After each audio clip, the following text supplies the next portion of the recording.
നരേന്ദ്രമോദിയുടെ ആദ്യകാല രാഷ്ട്രീയ ജീവിതം. 1975 ജൂണിൽ പ്രധാനമന്ത്രി ഇന്ദിരാഗാന്ധി ഇന്ത്യയിൽ അടിയന്തരാവസ്ഥ പ്രഖ്യാപിച്ചു. അത് 1977 വരെ നീണ്ടുനിന്നു. അടിയന്തരാവസ്ഥ എന്നറിയപ്പെടുന്ന ഈ കാലയളവിൽ അവരുടെ രാഷ്ട്രീയ എതിരാളികളിൽ പലരും ജയിലിലടക്കപ്പെട്ടു. പ്രതിപക്ഷ ഗ്രൂപ്പുകളെ നിരോധിക്കുകയും ചെയ്തു.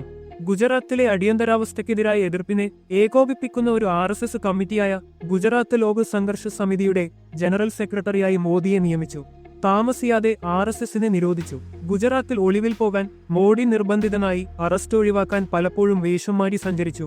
ഒരിക്കൽ സന്യാസിയുടെ വേഷവും ഒരിക്കൽ സിഖുകാരന്റെ വേഷവും ധരിച്ചു. സർക്കാരിനെ എതിർക്കുന്ന ലഘുലേഖകൾ അച്ചടിക്കുന്നതിലും അവരെ ഡൽഹിയിലേക്ക് അയക്കുന്നതിലും പ്രകടനങ്ങൾ സംഘടിപ്പിക്കുന്നതിലും അദ്ദേഹം പങ്കാളിയായി. സർക്കാർ അന്വേഷിക്കുന്ന വ്യക്തികൾക്കായി സുരക്ഷിത ഭവനങ്ങളുടെ ഒരു ശൃംഖല സൃഷ്ടിക്കുന്നതിലും രാഷ്ട്രീയ അഭയാർത്ഥികൾക്കും പ്രവർത്തകർക്കും വേണ്ടി ഫണ്ട് സ്വരൂപിക്കുന്നതിലും അദ്ദേഹം പങ്കാളിയായി.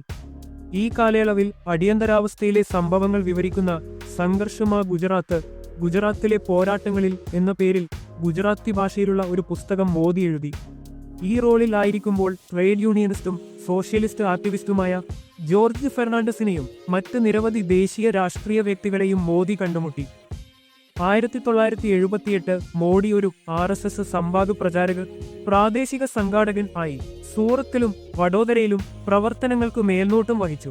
1979 അദ്ദേഹം ഡൽഹിയിൽ RSSനായി പ്രവർത്തിക്കാൻ പോയി. അവിടെ അദ്ദേഹം അടിയന്തരാവസ്ഥയെക്കുറിച്ചുള്ള RSSന്റെ ചരിത്രത്തെക്കുറിച്ച് ഗവേഷണം നടത്തി എഴുതി.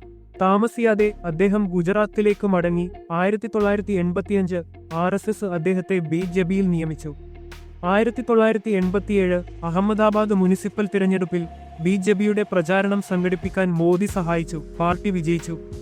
ജീവചരിത്രകാരന്മാരുടെ അഭിപ്രായത്തിൽ മോദിയുടെ ആസൂത്രണമാണ് വിജയത്തിന് കാരണമായത്. 1986 LK അദ്വാനി BJPയുടെ പ്രസിഡന്റായതിനു ശേഷം RSS തങ്ങളുടെ അംഗങ്ങളെ പാർട്ടിക്കുള്ളിൽ പ്രധാനപ്പെട്ട സ്ഥാനങ്ങളിൽ ഉൾപ്പെടുത്താൻ തീരുമാനിച്ചു. അഹമ്മദാബാദ് തിരഞ്ഞെടുപ്പിലെ മോദിയുടെ പ്രവർത്തനങ്ങളാണ് അദ്ദേഹത്തെ ഈ സ്ഥാനത്തേക്ക് തിരഞ്ഞെടുത്തതിലേക്ക് നയിച്ചത്. 1987 മോദിയെ BJPയുടെ ഗുജറാത്ത് യൂണിറ്റിന്റെ ഓർഗനൈസിംഗ് സെക്രട്ടറിയായി തിരഞ്ഞെടുത്തു. 1990 പാർട്ടിക്കുള്ളിൽ മോദി ഉയർന്നുവന്നു. 1990 ദേശീയ തിരഞ്ഞെടുപ്പ് കമ്മിറ്റിയിൽ അംഗമായി തിരഞ്ഞെടുക്കപ്പെട്ടു. 1990 അദ്വാനിയുടെ രാമരഥയാത്രയും 1991 മുതൽ 1992 വരെ മുരളി മനോഹർ ജോഷിയുടെ ഏകതാ യാത്രയും ഐക്യത്തിനായുള്ള യാത്ര സംഘടിപ്പിക്കാൻ സഹായിച്ചു. 1992 അഹമ്മദാബാദിൽ ഒരു സ്കൂൾ സ്ഥാപിക്കുന്നതിനായി മോദി രാഷ്ട്രീയത്തിൽ നിന്ന് ഒരു ചെറിയ ഇടവേള എടുത്തു.